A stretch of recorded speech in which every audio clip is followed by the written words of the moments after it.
horizontal. O sea, la pendiente longitudinal, mejor dicho, la curva circular era horizontal, ¿no? En cambio aquí estamos en una con pendiente. O sea, por ejemplo, aquí la pendiente longitudinal del eje de la vía más 8%. La pendiente longitudinal más 8%, ¿no? Entonces, bueno, aquí dice, en el diseño de una curva circular simple, de una carretera secundaria, se conoce velocidad específica. Hemos dicho que las normas colombianas en todas las curvas tratan de cambiar la velocidad de proyecto, ¿ya? Entonces se llama velocidad específica. En algunos libros van a encontrar como velocidad de proyecto. Se puede trabajar con velocidad de proyecto. Lo que pasa es que depende del país, depende de las normas. Uno puede decir, bueno, voy a darle un poquito más de seguridad en la curva. Y eso es la velocidad específica. Es una velocidad mayor que la de proyecto. ¿En cuánto? En 10 a 15%. Pero solamente usamos estas velocidades específicas en curvas, ¿no? En elementos de curvas. No usamos en tramos rectos. Tramos rectos tenemos una velocidad de proyecto con la que se diseña la carretera, ¿no? ¿Y por qué se ha cambiado? Porque antes hacíamos todo, curvas rectas con velocidad de proyecto. Se ha modificado, ya les he dicho varias veces, porque los vehículos cada vez son más veloces, tienen mayor aceleración, y para darle un poquito más margen de seguridad es que se ha resuelto que en las curvas, de acuerdo a las normas colombianas, que nuestro libro es de Colombia, coloca velocidad específica, ¿no? Entonces la velocidad específica aquí dice, bueno, 50 kilómetros por hora. El radio de la curva dice escoger el radio mínimo. Abscisa del PC, como dato, abscisa, hemos dicho que es una progresiva, es una distancia. Estas abscisas, estas distancias son distancias horizontales, ¿no?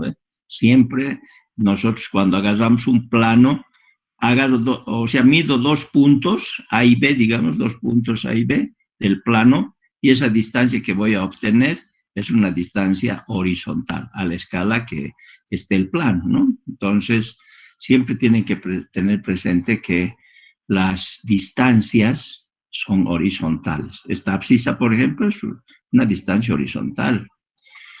La cota del PC, te dan una cota del principio de la curva circular, es 1500, o sea, metros. El ancho de la calzada, es una carretera secundaria, bueno, 730, los 2 carriles, no necesitan mencionar, es una carretera, bueno, una carretera tiene 2 carriles. Si diría carretera de carriles múltiples, ya es otra cosa. Si diría una autopista o una carretera con control total de accesos, esa es una autopista. Carretera, voy a repetir, carretera con control total de accesos. Es lo que viene a ser. Eso es una autopista, ¿ya? Antes se diferenciaba, cuando uno decía tipos de carreteras o clases de carreteras, uno decía autopistas y diferenciados. Ahora ya son las carreteras, dentro de lo que son las carreteras, son las autopistas, las carreteras de carriles múltiples, o sea que tienen 2 carriles o más por sentido. Para que sea autopista también tiene que tener 2 o más carriles por sentido. Pero ¿cuál es la diferencia entre una autopista y una carretera de carriles múltiples? La autopista es una vía con control total de accesos. O sea, no hay cruces en la autopista. Todo es independiente. O sea, si quieres salir de la autopista por rampas o si quieres girar por enlaces, sea tréboles en la parte superior, pero no hay a nivel, ¿no? O sea, en cambio, las carreteras de carriles múltiples, que es lo que ya tenemos en el país, esas son las doble vías que llaman vulgarmente.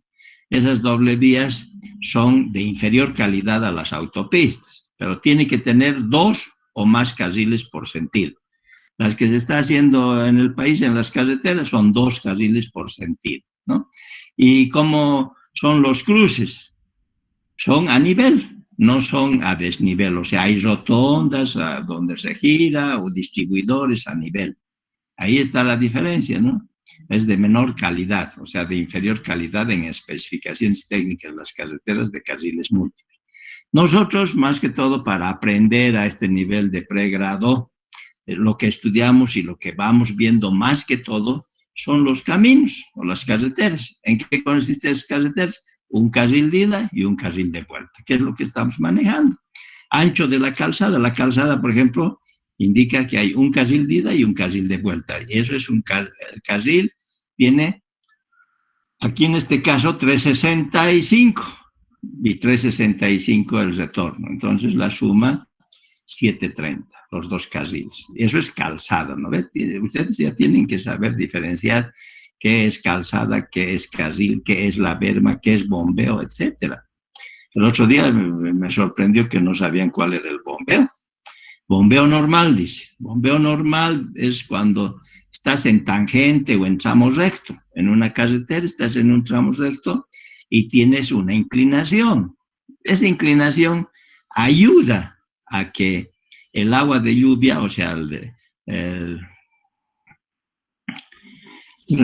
agua que cae en los caminos pueda salir rápidamente por el bombeo. El bombeo tiene una inclinación. Normalmente es de 2%. 2% en carreteras pavimentadas, 2%. Cuando no son pavimentadas, o sea, por ejemplo, yo tengo una carretera de ripio o en afirmado, o si quieren un camino con empedrado, no, normalmente no se pone 2, se aumenta un poco el bombeo. En tramos recto, en tangente. Tangente quiere decir recto. En esos tramos rectos, el bombeo puede ser 3, 4%. No, podría llegar hasta 5%. Pero, por ejemplo, cuando ponemos 4 o 5% de inclinación, cuando es en un lugar donde llueve mucho, entonces hay que darle mayor inclinación a la sección transversal del camino, y también porque la superficie no es lisa, no es rugosa, o sea, no, el agregado, por ejemplo, está ahí suelto, entonces tarda en recorrer el agua para salir de la calzada. Entonces, por eso es que se aumenta el bombeo hasta 4 o 5%, que sería lo máximo, ¿ya? Después aprendimos en esto de la transición de peraltes, L sub T es la transición, ¿no? Varía de cuándo a cuándo, o sea, de qué distancia varía la longitud de transición. Varía de 0,6 a 0,8. Eso es de acuerdo a las recomendaciones de las especificaciones, de 0,6 a 0,8.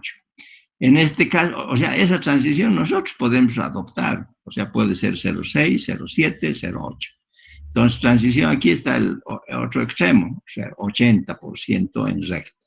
O sea, la transición va a ser LT, la transición en el tramo recto, el 80%. ¿Ya? La pendiente longitudinal, por este parámetro, estamos haciendo este ejemplo, porque ya hemos hecho uno. Este dice pendiente longitudinal más, dice más. Cuando dice más es en subida, ¿no ve? Ya saben eso un poco, yo pienso. Y si aquí ponemos menos, quiere decir que es en bajada, en descenso, ¿no? O sea, esa es la nomenclatura que se usa. Por ejemplo, cuando vayamos viendo perfil longitudinal, entonces tenemos que saber que positivo es en ascenso y negativo en descenso, ¿no? Entonces, esta pendiente longitudinal del eje, generalmente hemos dicho las transiciones del peralte se hacen sobre el eje de la vía. Hay 3 formas de hacer. La que mejor manejamos y usamos y en el libro está es sobre el eje, pero se puede trabajar en el borde izquierdo o en el borde derecho también, pero es mucho mejor trabajar en el eje de la vía. Entonces dice la pendiente longitudinal más 8%. Nos piden calcular la longitud de transición, queremos calcular la longitud de transición, y el aplanamiento. Hace un rato pregunté, ¿no? El aplanamiento, ¿qué letra tiene? Entonces No, ese símbolo o esa letra es casi a nivel universal. O sea, no es que en Bolivia nomás usamos, sino en todos los países que cuando uno se dedica a hacer diseños de carreteras, ahí tienes la longitud de aplanamiento que es N. La cota del borde exterior en la sección del PC, te están preguntando, quieren que encuentres la cota del borde exterior en la sección del PC. O sea, nos han dado la cota del PC. Entonces quiero saber cuál es la cota, pero en el borde exterior. Tenemos un borde interior, que es hacia adentro de la curva, y el exterior hacia afuera de la curva. Después pregunta, dice C, calcular la cota del borde interior, donde toda la calzada tiene un peralte igual al bombeo. O sea, quiere que se encuentre esa cota del borde interior. Y por último, la abscisa, o sea, la distancia y las cotas del borde exterior e interior, donde empieza el peralte máximo. Esas son las preguntas que nos piden en este ejercicio, ¿no? Entonces, para buscar la solución, ya un poquito repasando lo que hemos estado viendo, primero tenemos un radio de la curva, y dice utilizar un radio mínimo. El radio mínimo, hemos estado viendo, hay una tabla donde está el radio mínimo para esa velocidad específica, o si no por fórmula, no sé si se acuerdan. Uno puede encontrar por fórmula o por la tabla, ¿no? Entonces, por ejemplo, ahorita yo voy a buscar por la tabla, digamos. La fórmula está en la página, por si acaso, del libro, en la 207, ¿no? Podemos determinar el radio mínimo por la fórmula. ¿Qué es? Esa fórmula es muy importante, les he dicho. El radio mínimo de una curva circular es igual a la velocidad específica al cuadrado dividido entre 127, abrir paréntesis, por el peralte máximo más el coeficiente de fricción transversal máximo. Esa es la fórmula del radio mínimo. Nos sirve mucho esta fórmula del radio mínimo, por si acaso, ¿no? Nosotros tenemos que tener idea para diferentes velocidades cuál es el radio mínimo. Yo les he enseñado, por ejemplo, el del 20 kilómetros por hora, por ejemplo. Si yo quiero hacer una carretera con 20 kilómetros por hora, que no es aconsejable, ¿no? Pero ¿cuánto sería el radio? 20 metros. Eso es, el 20 kilómetros por hora es 20 metros. Para 30 kilómetros por hora velocidad, ¿cuánto sería el radio? 30. Pero ahí no estamos tomando en cuenta el peralte, la inclinación, porque en función de ese peralte podemos disminuir o aumentar el radio, ¿no? Entonces yo lo que estoy queriendo que ustedes sepan para toda la vida como ingenieros es que cuando tengo velocidad baja en diseño de carreteras, que yo les he dicho lo racional, lo que nos conviene hacer como velocidad mínima es 30. Entonces, para que tengan idea así, 30 metros debería ser el radio para esas curvas, ¿no? Para 30. Pero ahora ya, si quiero sacar para 60, para 80 kilómetros por hora, hay que hacer con la fórmula o entrar a las tablas, ¿no? Ahí, por ejemplo, nosotros tenemos, ¿dónde está? El radio mínimo y la velocidad, está en la tabla. 1314, justo 314, mejor dicho, 314. Esa tabla la tienen en la página 208. Entonces, entrando a esa tabla, si no quiero sacar por la fórmula, para velocidad específica de 50, el radio es 73, el mínimo. Ahí está el 73, redondeado, porque calculado con la fórmula es 72,9.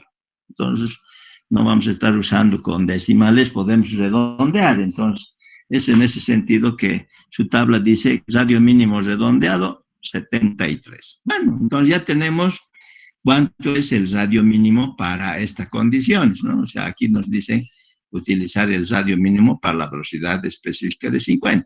Por lo tanto, de acuerdo a fórmula, se determina el radio mínimo, o si no, la tabla 314 que te está diciendo, empleando la fórmula y utilizando el coeficiente de fricción transversal, te dice que es de 73 metros. Ya tenemos Ahora la otra, el peralte máximo.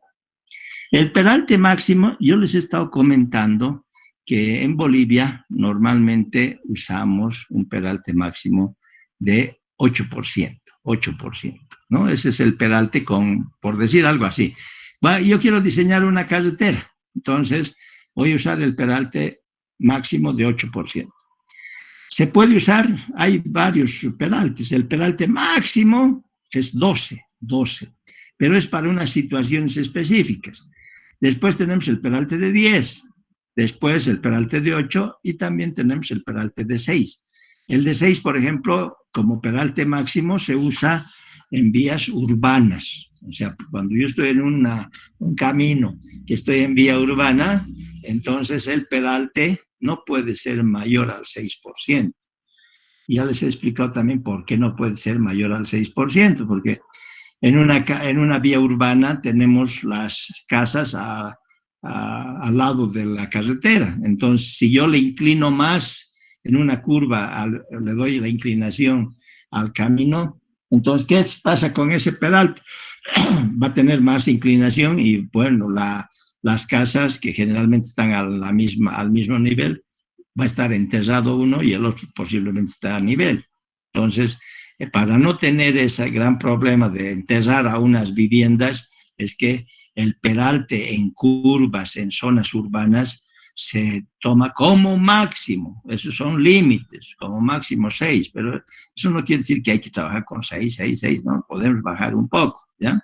Entonces aquí, vuelvo a repetir, dentro de lo que es los diseños de carreteras, normalmente usamos un peralte equilibrado, que no sea muy alto, porque a medida que yo le subo la pendiente transversal en la curva, la pendiente transversal en la curva, fíjense eso, que es peralte. Otro nombre, en vez de peralte, los mexicanos utilizan la palabra sobre elevación, ¿no? En vez de decir peralte, dicen sobre elevación. Entonces, aquí en la tabla 314 están utilizando peralte recomendado 8%, ¿no? Entonces, en base a eso. Después hay otra tabla con peralte de 6% y así. Bueno, entonces 8% va a ser el peralte máximo de ese camino que estoy diseñando, ¿ya? Ahora, cada curva va a tener diferente peralte, no siempre va a tener el 8%, depende del radio, ¿ya?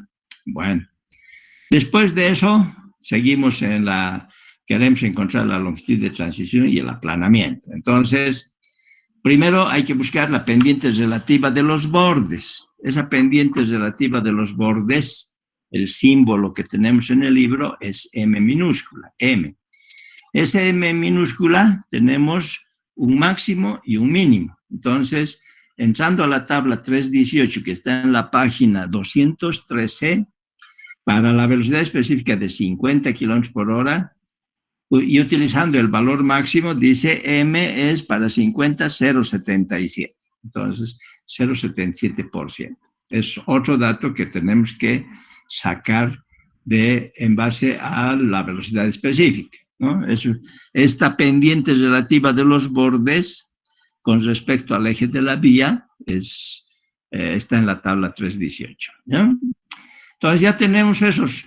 Y ahora tenemos que determinar la longitud de transición. La longitud de transición en la anterior clase hemos visto que es esta forma.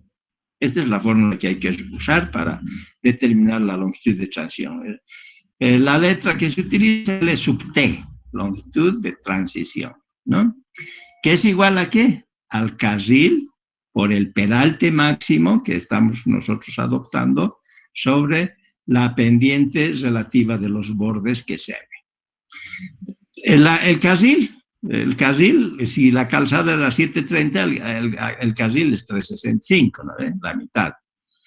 Por el peralte máximo puedo poner en porcentaje porque la pendiente relativa de los bordes está en porcentaje. Entonces, porcentaje con porcentaje se va y queda en metros. Por lo tanto, la longitud de transición para estas condiciones que nos están dando sería 37,922 metros. Podemos leer hasta el milímetro. Siempre les he comentado las lecturas, las distancias, podemos leer hasta el milímetro. Pero si ustedes ponen aquí 6 decimales, ya también es una cosa de exageración que no, ni siquiera se lo puede ver en equipos de precisión, ¿no? O sea, podemos leer hasta el milímetro, ¿ya? Entonces ahí está, 37,922. Luego tenemos que encontrar la longitud de aplanamiento, n. Esa longitud de aplanamiento en la anterior clase hemos explicado de dónde a dónde abarca, en qué consiste, todo eso, ¿no? Entonces, si uno que no ha venido a la anterior clase ya se está perdiendo, pero en todo caso, la otra opción, cuando no pasas una clase, tienes que agarrar el libro. Tienen ustedes la gran facilidad que tienen un libro. Y en base a ese libro, tienen que ir estudiando para ir aprendiendo. Es una gran cosa. Entonces, la longitud de aplanamiento es n y la fórmula para encontrar la longitud de aplanamiento y la demostración está en su libro. Entonces, n es el carril por el bombeo y entre la pendiente relativa de los bordes. ¿Cuánto es el ancho del carril? 365. El bombeo normal, 2%. Si me dan de 3, aquí voy a poner 3. Si me dan de 4, bueno. Si me dan 1,5, aquí voy a poner, ¿no? O sea, el bombeo normalmente en las carreteras, disculpen, se usa 2. En las carreteras pavimentadas normalmente es 2. Y la pendiente relativa de los bordes, para esa velocidad de 50, es 0,77. Bueno, encontramos la longitud, que es 9,481 metros. Ya hemos encontrado el primer inciso, ¿no? Los datos. Longitud de transición, 37, n, longitud de aplanamiento, 9,48, ¿ya? Bueno, ahora piden el inciso B, dice cota borde exterior, sección del PC. O sea, queremos saber el borde exterior de la sección del PC. Para eso, primero lo vamos a ver en un dibujito, en el esquema. Aquí está el esquema. Este es el perfil parcial de la transición de Peralta. Conviene muchas veces hacer esta figura, esta gráfica, para ubicarnos mejor, ¿no? Entonces, si ustedes se fijan, aquí está el eje de la carretera, ¿con qué pendiente está subiendo? 8%, más 8%. Es la línea central. Aquí ven, LC, línea central se dice eso. Entonces, en el eje del camino, la cota estaría aquí, va subiendo. Pero tenemos una sola cota, nos han dado esta, de PC. En el PC la cota es 1500, ¿no? Eso es el dato que tenemos.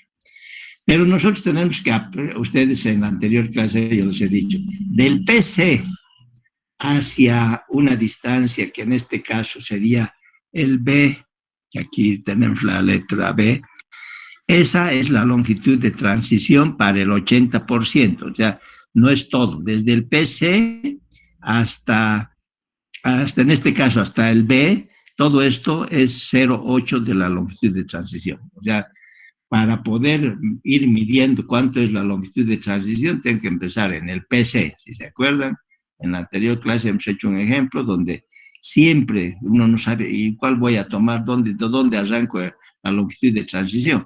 Para sacar el 80%, o sea, del tramo recto, ¿no ve?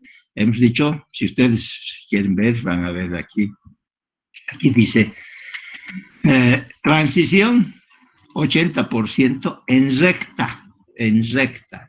Eso quiere decir, en la curva, aquí empieza la curva, PC, principio de curva, ¿no ve? Pero desde aquí hasta al lado izquierdo, hacia el lado izquierdo, esto es en recta, pero con pendiente está este sector, ¿no? Pero está recto, o sea, este es tramo recto, no está en curva. Aquí empieza la curva, principio de la curva. Entonces, desde aquí, desde el PC, tomamos el 80% en recta, o sea, 0,8 por la longitud de transición. Ya tenemos eso, ya hemos calculado y hemos encontrado, aquí está, 37,922, pero es toda la longitud de transición. Entonces, el 80% va a ser 30,338. O sea, no se olviden, desde el PC se toma el 80%. Y el 20 que falta entra dentro del PC. O sea, este 20 es 7,58. Si sumamos los dos, da lo que hemos sacado aquí, 37,922. Toda la longitud de transición. A ver. Entonces ya tenemos la longitud de transición hasta acá. Y de este punto, donde termina 0,8 de la longitud de transición, según las normas, nos dice, se aumenta la longitud de aplanamiento n hacia la izquierda y hacia adentro. ¿Por qué hacia a la izquierda? Para saber en ese punto es un bombeo normal. Esto quiere decir bombeo normal. O sea, de la cota que está en el eje del camino, bajamos con el 2% y ahí está la cota de los bordes. Estas líneas gruesas son los bordes. O sea, para poder dibujar. Entonces, cuando estoy yendo hacia la izquierda, mejor dicho, en este caso estoy yendo a la derecha, este es el borde interior y este es el borde exterior. O sea, estoy girando a este lado, ¿no? Hacia la izquierda. Entonces, nosotros tenemos que ir colocando en el gráfico, en esta figura, sus distancias para irlos ubicando mejor, ¿no? Entonces, la longitud de aplanamiento, hemos dicho, de donde termina el 0,8 DLT, aumentamos el N y hacia adentro N. ¿Qué se entiende? Que aquí está el bombeo hacia, o sea, es el bombeo normal, o sea, menos 2%, está hacia abajo del eje hacia, estos son los bordes exteriores, ¿no? Entonces el borde exterior hacia la derecha y a la izquierda está aquí, esta cota. Cuando pongo el N hacia adentro, está el 2%, pero hacia arriba, positivo. O sea, está positivo de este que estaba debajo, ahora ha subido hacia arriba, 2% y 2% aquí. O sea, el borde interior está todavía por debajo, pero el de exterior está subiendo, o sea, está ya 2%. O sea, en esta sección tenemos el bombeo, que era 2%, aquí está el 2%. ¿Por qué se dice longitud de aplanamiento? Yo iba a preguntar eso. Porque el borde exterior se aplana, está horizontal, no está inclinado. Entonces, cuando no esté inclinado, estaría aquí. El carril exterior y su borde estuviera en a nivel del eje, No sé si en la anterior clase hemos estado explicando bien, con calma esto. Aquí ya un poco es en base a lo que ya saben. O sea, aquí se determina la longitud de aplanamiento. ¿Por qué? Porque el borde exterior no está con la inclinación como está aquí. En esta sección va a estar esto con 0% de inclinación, el carril 0. Y el carril interno va a estar todavía con el menos 2. Solamente que lo que se está marcando aquí son los bordes externos. O sea, aquí dice menos 2 porque está menos 2. Aquí está 0 porque aquí en está horizontal ese carril, el borde exterior. Por eso está 0 y por eso es la distancia de aplanamiento. Que eso quiere decir que está completamente horizontal el carril externo. Y aquí tenemos el carril externo que está subiendo. O sea, ya no está a menos 2. Aquí era menos 2. Ahora es más 2. Aquí está más 2 del eje hacia arriba, 2. Y el de abajo sigue en menos 2.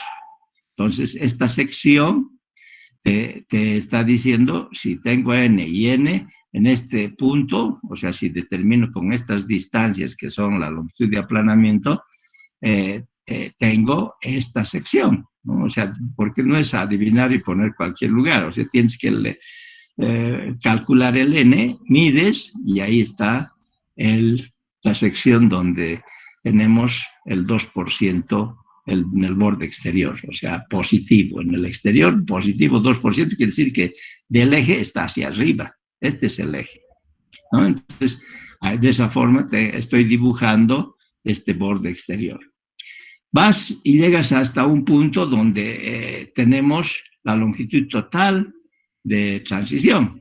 Entonces, 0,8 más 0,2 es el total, ¿no ve?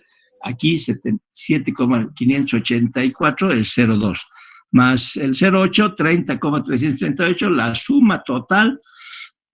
En esta sección empieza el peralte máximo, en este caso 8%. Aquí empieza 8% y en la curva vamos a tener por lo menos 2/3 de la longitud de transición tiene que estar con el peralte de 8%.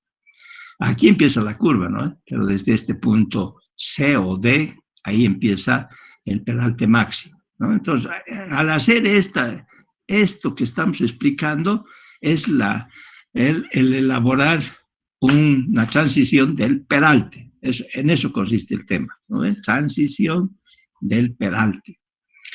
Entonces, ¿qué diferencia hay con el ejemplo de la anterior clase? Que este eje era horizontal. Ahora el eje, aquí en este ejemplo, y hay otro ejemplo ya también en su libro, que es con pendiente descendente ya también. O sea, todos esos ejercicios, la forma como se resuelve, ustedes tienen que ir viendo, ¿no? O sea, no vamos a hacer todos los ejercicios y nos vamos a quedar ahí, tenemos que ir avanzando. O sea, de cada tema hay que tener idea de en qué consiste y listo. Entonces, lo más importante de esto es saber dónde está el PC. Y del PC se mide 0,8, o también puedo medir desde 0,6, ¿no? Les he dicho, de 0,6 hasta 0,8. Eso nos da las normas para la transición de los peraltes. En este caso nos están diciendo que usemos 0,8. Entonces medimos eso. Y aquí queda, desde el PC al otro lado, si este es 0,8, aquí queda el adicional 0,2. Entonces la suma total de esta distancia, ahí empieza el peralte máximo. Y ahí está, peralte máximo, que nos han dado como dato 8%. O sea, y aquí se inclina, aquí sube, digamos, el peralte o el borde exterior, y aquí baja el borde exterior. O sea, el borde exterior, mejor dicho, el borde interior está debajo del eje. Aquí sigue debajo del eje, y aquí sigue debajo del eje. Pero el borde exterior está por encima del eje, ¿no ve? Esto es la explicación de la gráfica de la transición del peralte. Bueno, con eso ya tenemos idea y que, bueno, nos están pidiendo, dice, cota borde exterior según el PC.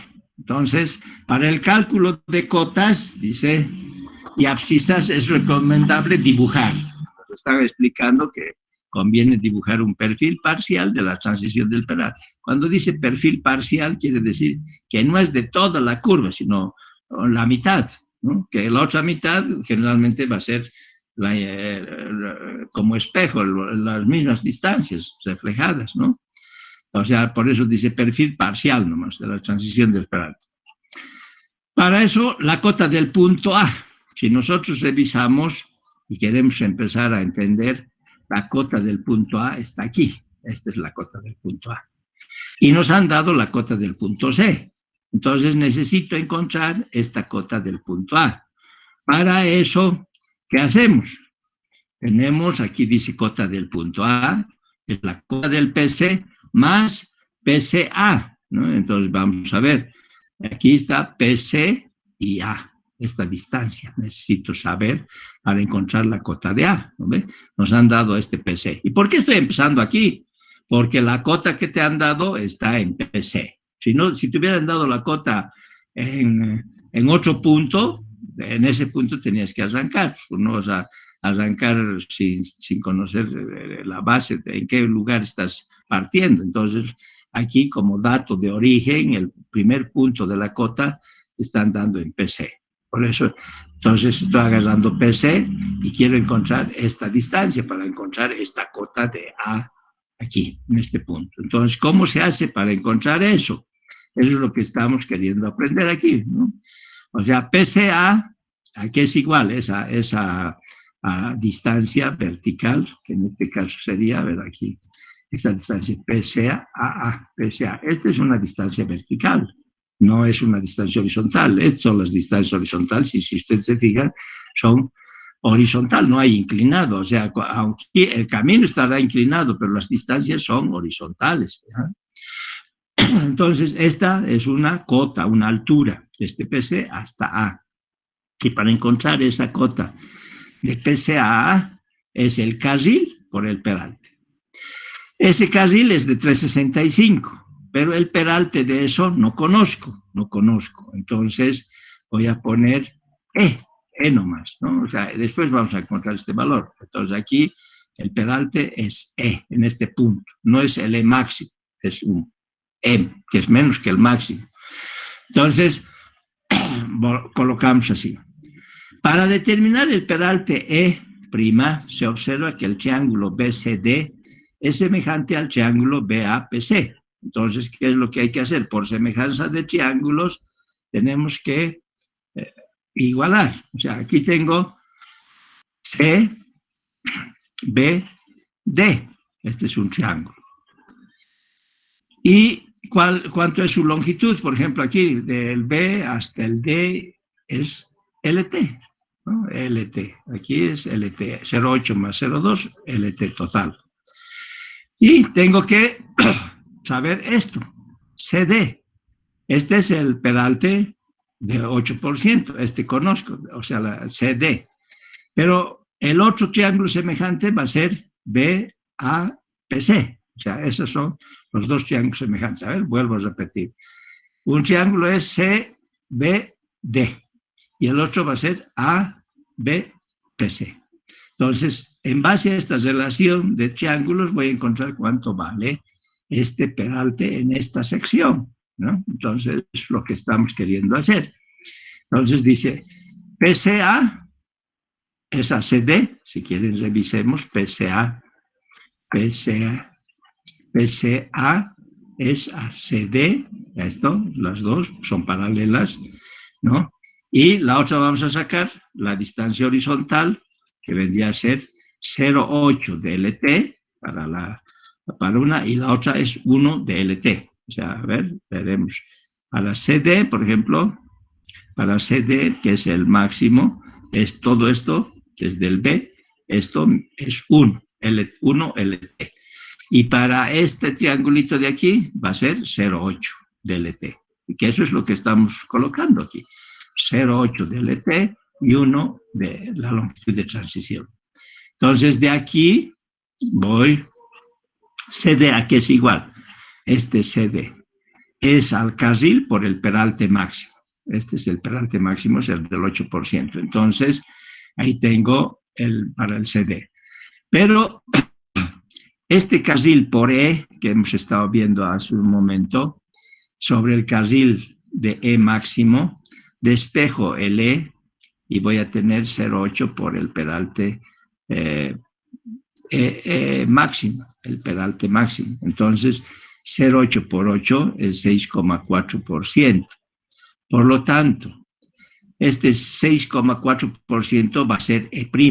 E', aquí está, 6,4. El peralte en este lugar sería 6,4.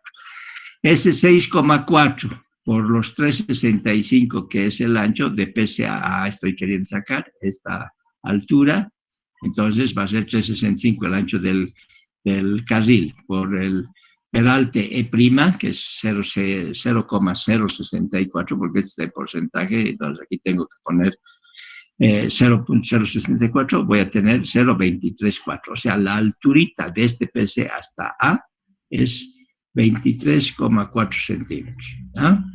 Entonces, quiero saber la cota de A, es lo que nos están diciendo, quiero determinar cuánto sería esta cota de A. Es 1500 la cota de PC, más, porque es más arriba esto, está más arriba, entonces más 0,234. Entonces, 1500,234 sería la cota de este punto A. ¿Ya? Bueno, vamos al siguiente. Dice, cota del borde interior, punto E. O sea, quiero saber este puntito, esta cota de este punto E. Entonces, para sacar este punto E, dice ¿qué podemos hacer? La cota de E va a ser igual a la cota de F menos FE. ¿Ve? O sea, a ver, la cota de E aquí va a ser igual. Va a ser a la cota de F, esta cota que no conozco ahorita, menos, porque es hacia abajo de la cota que tengo en F, tengo que poner menos. Por eso aquí dice menos FE, menos esta distancia. Entonces necesitamos encontrar eso. Cota de F. ¿Cómo encuentro esta cota de F? Yo tengo la cota de PC. Entonces voy a disminuir, voy a bajar, porque está bajando. De PC es más alto. Este F es más abajo, ¿no ve? Entonces la cota de F va a ser la cota de PC menos, ¿qué pendiente tiene este eje de la carretera? 8%.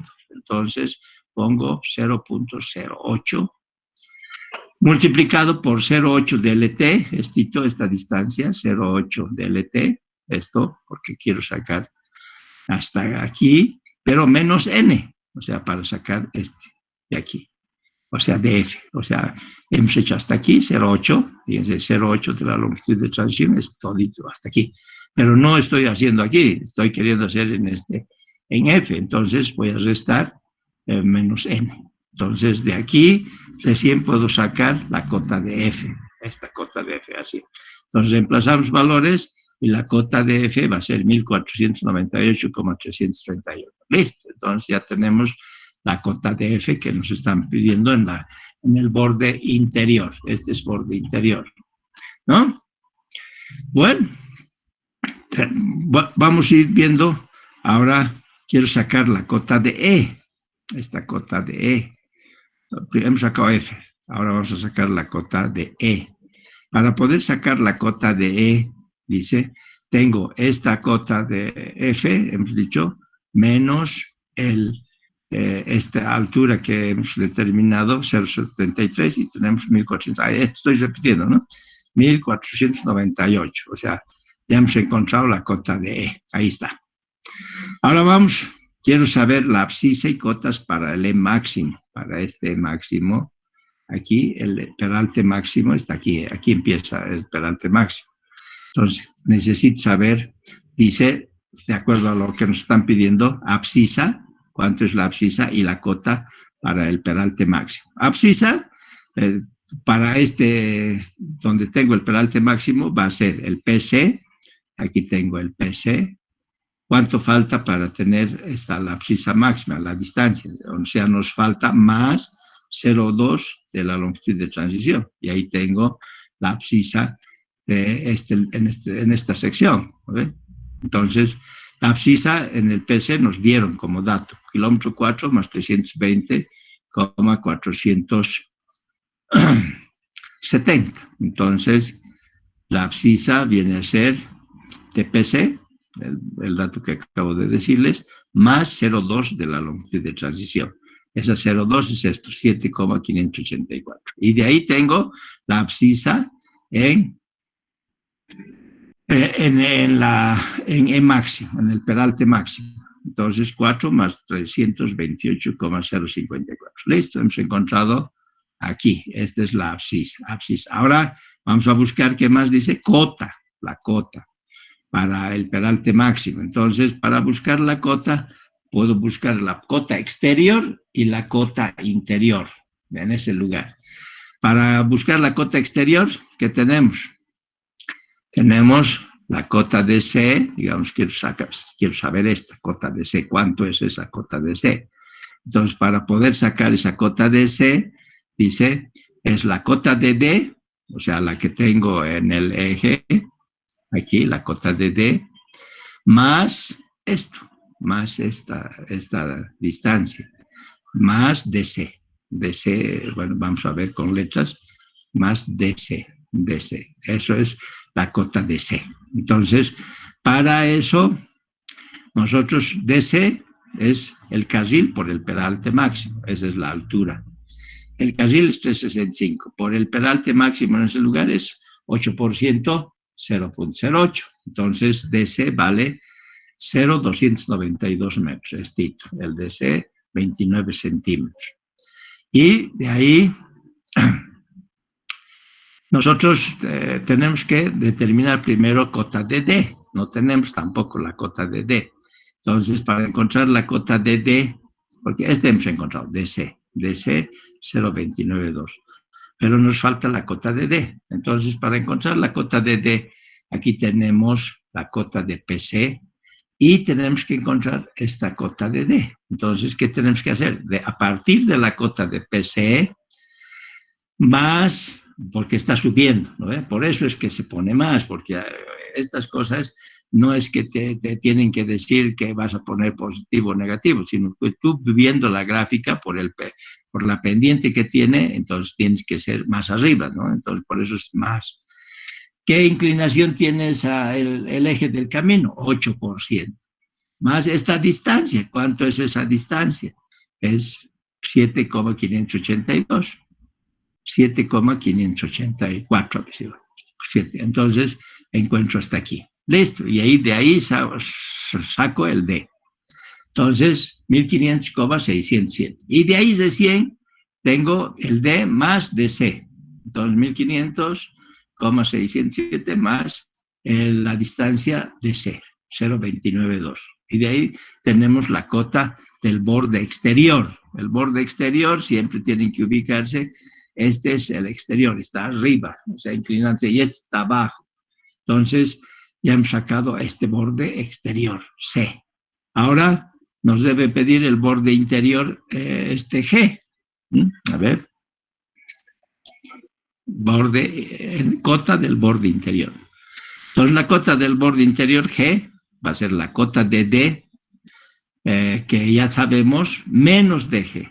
Pero este DG es lo mismo que hacia arriba es hacia abajo, ¿no? O sea, no es que cambia la altura. Esta alturita es igual a esta altura. Entonces, por eso es que estamos usando el mismo valor que hemos encontrado. Entonces, aquí DC es 0,29. Entonces, DG es igual a DC 0,29. Como está debajo del eje, entonces tengo que restar menos. Y de ahí tengo la cota de G. ¿Listo? Y de esa forma he encontrado las cotas de los bordes exterior e interior de esa longitud de transición. Con eso terminaríamos ese ejemplo.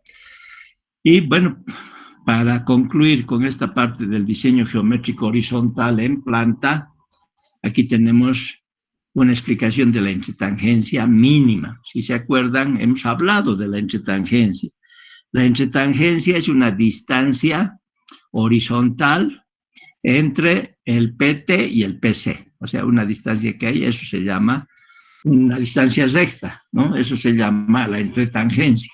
Entonces, aquí está, para terminar, la planta, la parte del diseño en planta o diseño geométrico horizontal, está la explicación de la entretangencia mínima. Para curvas de distinto sentido, dice cuál sería la entretangencia. O sea, yo les he enseñado cuánto, si se acuerdan, yo les he dicho, adopten una entretangencia de 30 metros. O sea, pero eso está en función de la velocidad, les he dicho.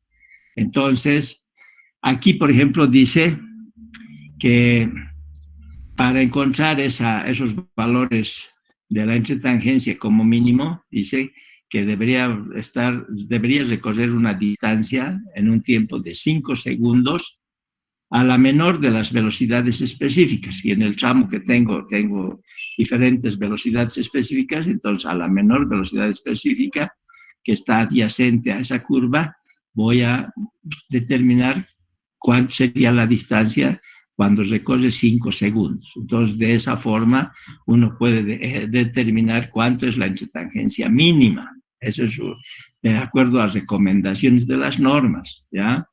Yo les dije, así, sin calcular con velocidades ni nada, les he dicho, generalmente podemos tomar como mínimo ya 30 metros, ¿no? Entonces, pero está en función de la velocidad y del tiempo que recorre en 5 segundos, debe ser. Y escoger cuál, la menor de las velocidades específicas, eso está comentando aquí. No necesitan aprenderse de memoria esto. Cuando alguna vez algo algo hay que hacer, entonces uno revisa las normas y dice, bueno, aquí busco entre tangencia y que tiene 5 segundos y cuánto es la velocidad específica, y dependiendo de eso, esa sería la entretangencia. Para curvas de igual sentido, estas son para distintos sentidos. Para las que tienen curvas de igual sentido, dice, por lo tanto, aquí, bueno, no quiero leer todo esto, quiero decir que cuando sea necesario proyectar en el diseño con curvas espirales, la entretangencia no puede ser menor a la distancia recorrida en un tiempo de 5 segundos a la velocidad específica de la entretangencia horizontal. Eso es lo que está diciendo. Entonces, para una misma naturaleza, las curvas del mismo sentido se deberán considerar peligrosas, cuando tenemos el mismo sentido, en cualquier proyecto de carreteras, por la inseguridad y disminución de la estética que representa. Pues la experiencia dice que los conductores mentalmente, al tomar una curva de determinado sentido, esperan que la siguiente sea de sentido contrario, conservando de esta manera un movimiento armonioso. Sin embargo, ya que por dificultades del terreno son a veces imposibles de evitar, se debe intentar siempre el reemplazo de 2 curvas del mismo sentido por una sola curva que las envuelva. O sea, eso es lo que recomiendan las normas, ¿ya? Y para el diseño con curvas circulares, especialmente en terreno plano, la entretangencia no puede ser menor al espacio recorrido en un tiempo no menor de 15 segundos. Si en el otro era 5 segundos, en este es 15 segundos de la velocidad específica, ¿ya? Para determinar para curvas de igual sentido. Entonces, esas son las recomendaciones para la entretangencia mínima. Y aquí tenemos, bueno, repitiendo esta, para entretangencia máxima, hemos dicho, no será superior a 15 veces la velocidad específica de la entretangencia horizontal. Bueno, con eso terminamos esta parte de la planta, diseño en planta, ¿ya? A ver, ¿cuántos han quedado? Bonito se ha retirado. Bueno, ¿alguna pregunta? Nada. Vamos a ver ahora ya la segunda parte de nuestro diseño geométrico. Hemos terminado la planta, planimetría. Ahora pasaríamos a empezar con el perfil longitudinal. Entonces, para el perfil longitudinal vamos a empezar a ver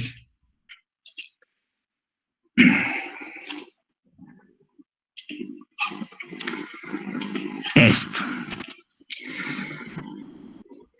Si se acuerdan, nosotros, este es un esquema, tratando de visualizar lo mejor posible. Si quieren puedo aumentarle más. Bueno, más o menos ahí, aunque quería ver los dos, pero bueno, no importa. Un diseño geométrico comprende la planimetría en la parte superior del plano, esta es la planimetría, que es lo que hemos estado viendo, y en la parte inferior del plano es el perfil longitudinal. Así se presentan los planos de diseño geométrico.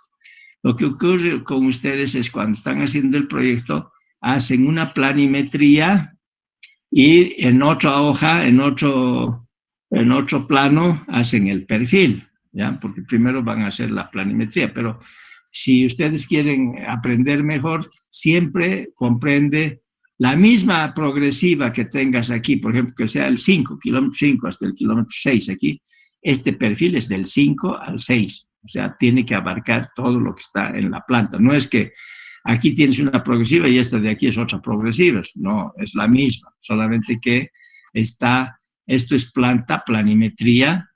En planimetría, ¿de qué está compuesta la planimetría o la planta? Hemos dicho, está compuesta por rectas, curvas, circulares simples, curvas circulares compuestas y curvas de transición o espirales de transición, ¿no? De eso está compuesto. En este plano de planimetría, que no hay mucho detalle, estas son las coordenadas. Aquí tenemos el norte magnético.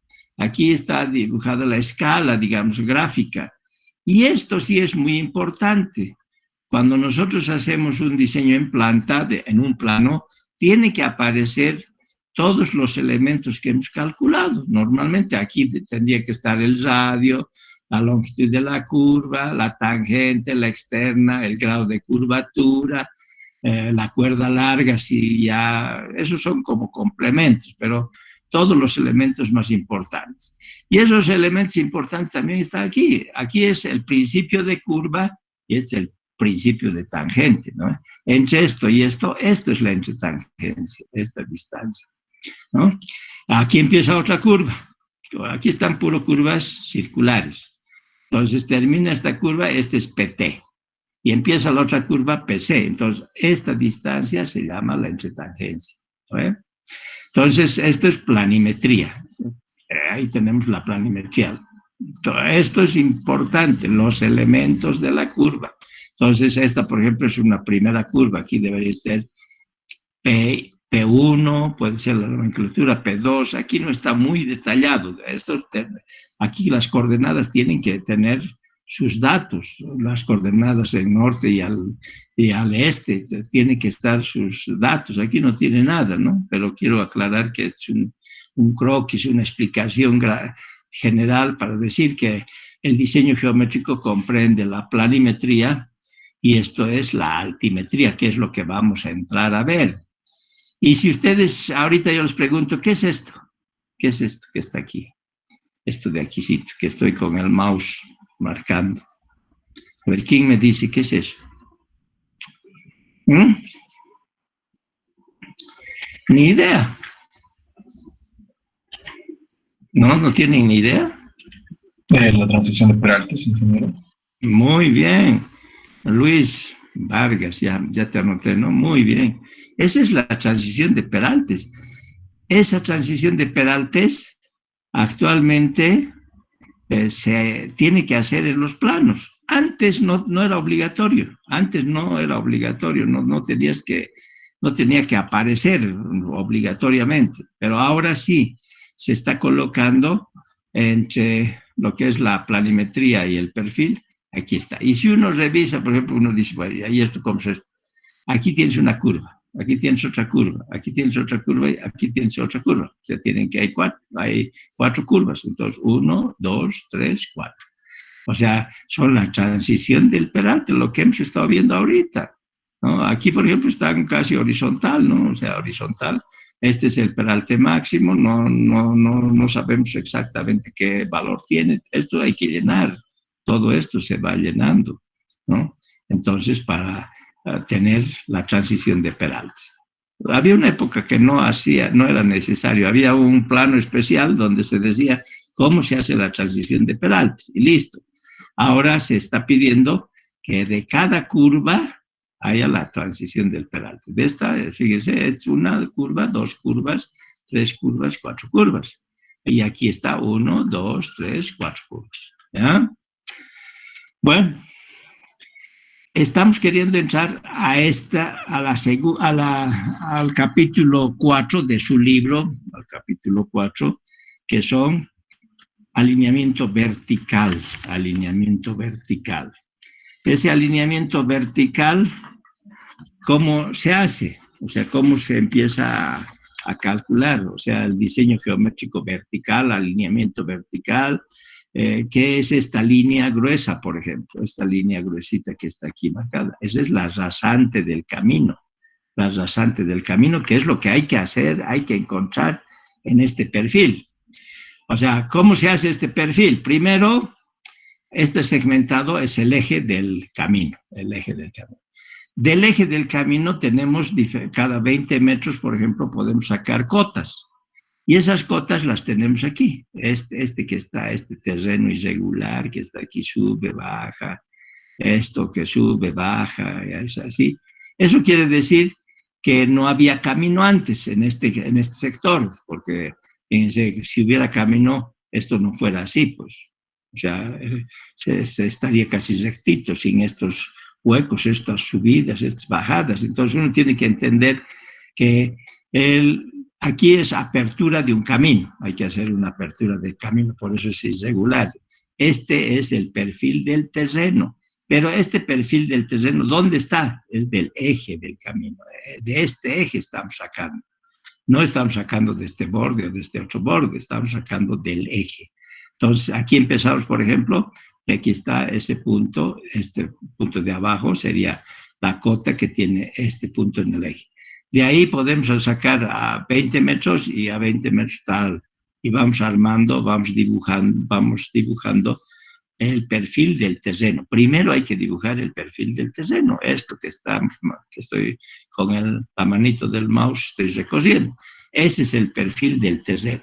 Y vuelvo a repetirles, cuando este perfil es así irregular, aquí hay como una quebrada, así, entonces es una apertura de camino, ¿no? Aquí hay una parte alta, aquí está otra parte que hay que ir viendo qué hay que hacer. Entonces, primero tenemos que dibujar el perfil del eje del camino, o sea, de este eje del camino, del segmentado que estamos, es esto que está aquí, ¿ya?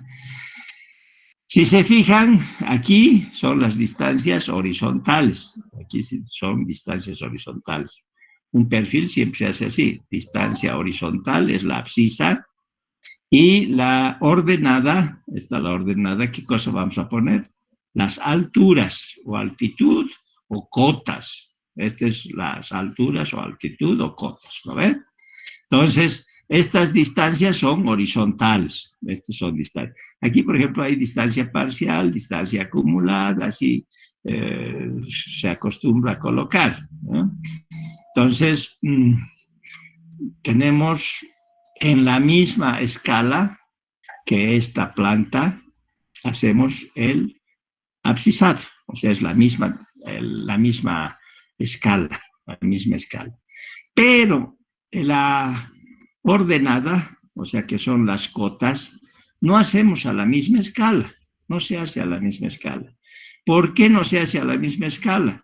Porque si no, vamos a ver todo esto casi como horizontal, todo este cambio que hay así, que sube, que baja el terreno, etcétera, lo veríamos casi recto, así recto.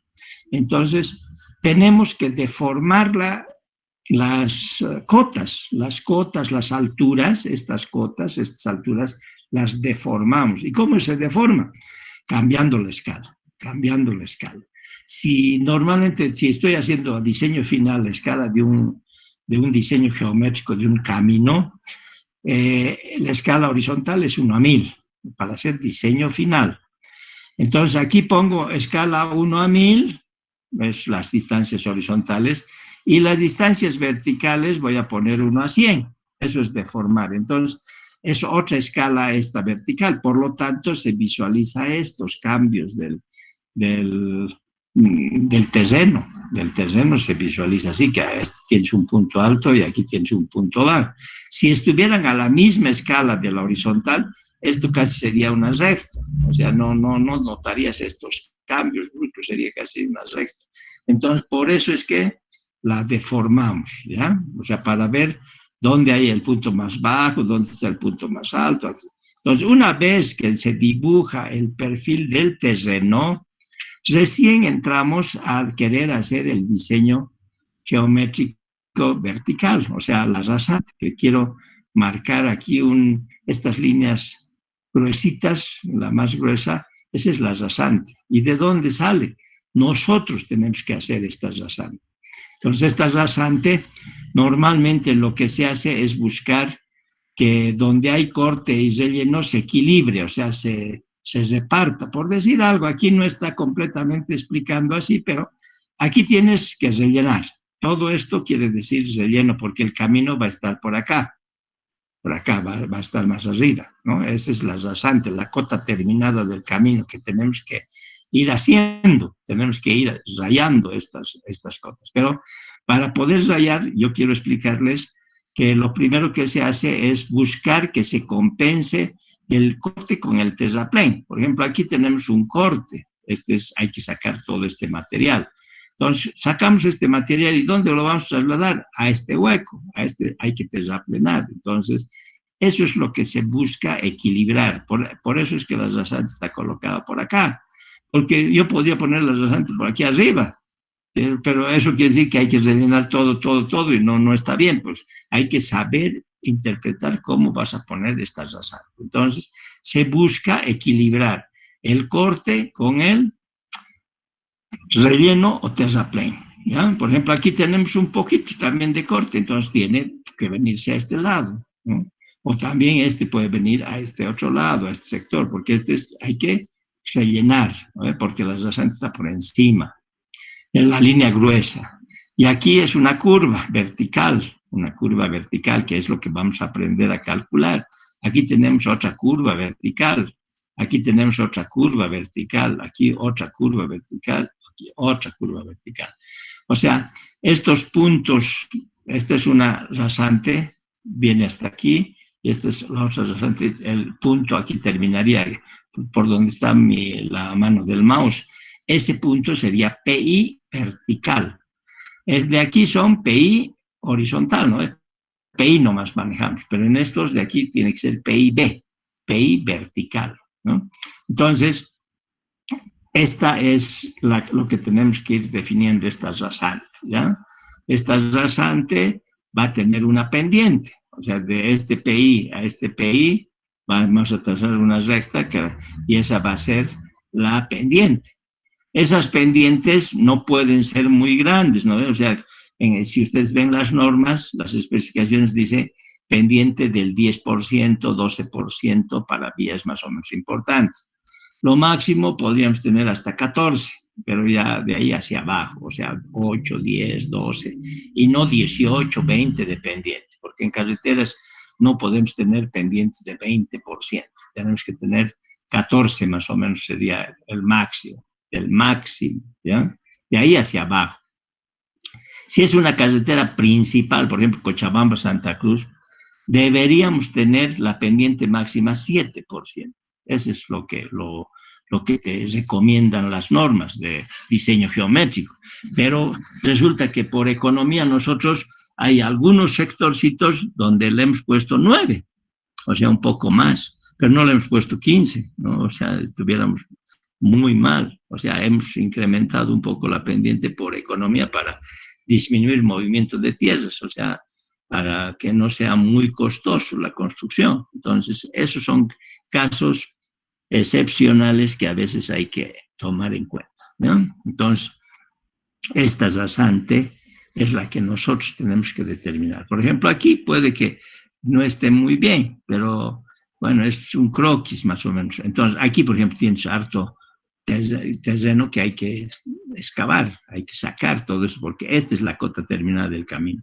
Entonces, esto tiene que venir aquí y seguramente si falta, aquí va a venir también, o tal vez al siguiente tramo de la carretera, ¿no? Ahí puede ser que hay que rellenar y ahí va a entrar todo esto, ¿no? Esta rasante es muy importante, ¿dónde voy a colocar? No es colocar en cualquier lado, tienes que buscar lo que les estoy diciendo, equilibrar. Aquí, por ejemplo, este es corte y este es relleno. Entonces, que esta cantidad de material entre aquí. Eso es lo que queremos. Por eso es que la rasante viene por este sector, o sea, buscando equilibrio. Y eso es lo que tienen que hacer cuando estemos haciendo el alineamiento vertical. Esto se llama alineamiento vertical, este se llama alineamiento horizontal, esto se llama planta, esto se llama perfil, ¿no? Esto es lo que estamos queriendo ver. Ahí lo vamos a dejar hoy día, ¿ya? Para que mañana sigamos complementando esto y aprendiendo a ver cómo se calcula estas curvas. Estas curvas ya no son curvas horizontales. En este caso, como este es un perfil, estas curvas son curvas verticales. Esta es una cóncava, esta es una convexa y son parábolas. Estas curvas son unas parábolas, ¿ya? Aquí en planta no hay parábolas, sino, según los científicos y viendo la realidad, aquí hay curvas circulares que pueden ser simples o compuestas. En cambio aquí, estas son parábolas. Estas parábolas pueden ser simétricas o asimétricas también, o sea, porque tienen una longitud a partir del PI simétrica a un lado y al otro lado. Eso vamos a ir aprendiendo el día de mañana, ¿ya? No sé si tienen alguna pregunta o algo. La pendiente mínima, ¿cuánto sería? Ya, la pendiente mínima, ya, está muy bien. Buena la pregunta. ¿Quién me ha hecho esa pregunta? Para Yo. anotarle. Ya, Elías. muy bien, Elías. Choquevilca, espérame, voy a anotarte. Siempre yo me gusta. A ver, ¿dónde está mi hojita que estaba marcando? Aquí está. A ver, Elías, Choquevilca, espera, choque antes de que me olvide. Habías tenido 5 ya, está perfecto. 5 puntitos de participación. Ya. La pendiente longitudinal, en este caso estamos hablando del perfil, ¿no ve? La pendiente longitudinal se recomienda como mínimo 0,5%, 0,5%, ¿ya? Si tienes 2, 3, bueno, no hay problema, o sea, dependiendo de la configuración del terreno.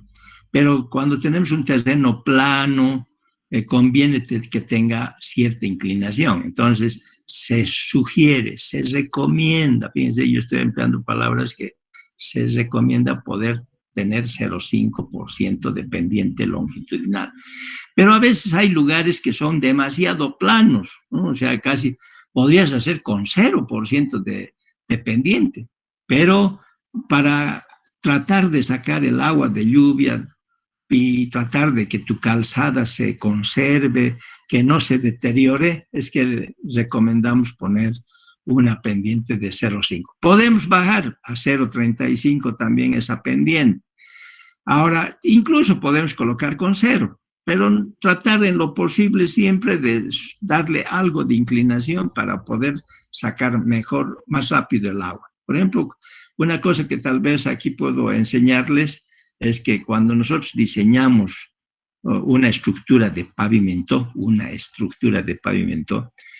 hay 3 condiciones principales para que el pavimento se conserve, o sea que el diseño esté bien hecho primero, para que el costo de mantenimiento sea bajo, para que tenga cierta seguridad, cierta comodidad de ese diseño de pavimento. Son 3 condiciones principales. ¿Cuáles son esas condiciones? Drenaje, drenaje y drenaje. O sea, una de las cosas más importantes en los diseños de pavimentos es que tengas un drenaje en la vía, en la calle o en la carretera. En nuestro medio, por ejemplo, Cochabamba no tiene buen drenaje. Entonces, ahora que va a llegar la época de lluvias, van a ver cómo va a aparecer la ciudad bombardeada. ¿Por qué? Lleno de huecos y cosas porque no tenemos un buen drenaje. Entonces, si quiero hacer un buen diseño de pavimento, dice, hay 3 condiciones principales. Primero, para hacer un buen diseño del pavimento, para que los costos de mantenimiento sean mínimos, o sea, bajen, ¿no? Para que sea seguro, para que sea durable, para que sea económico, las 3 condiciones son drenaje, la segunda condición, drenaje, y la tercera, drenaje, ¿ya? Eso es en la parte de pavimentos, o sea, para que esté conservado. Y ya que me has hecho la pregunta, la pendiente, cuando damos pendiente, aunque sea la mínima, hace que salga rápido el agua. Pero por alguna circunstancia, en algún sector de alguna vía, puedes poner incluso 0%. ¿Ya? ¿Listo? Bueno, nos vemos, si Dios quiere, mañana. Hasta mañana. Chao, chao. Chao.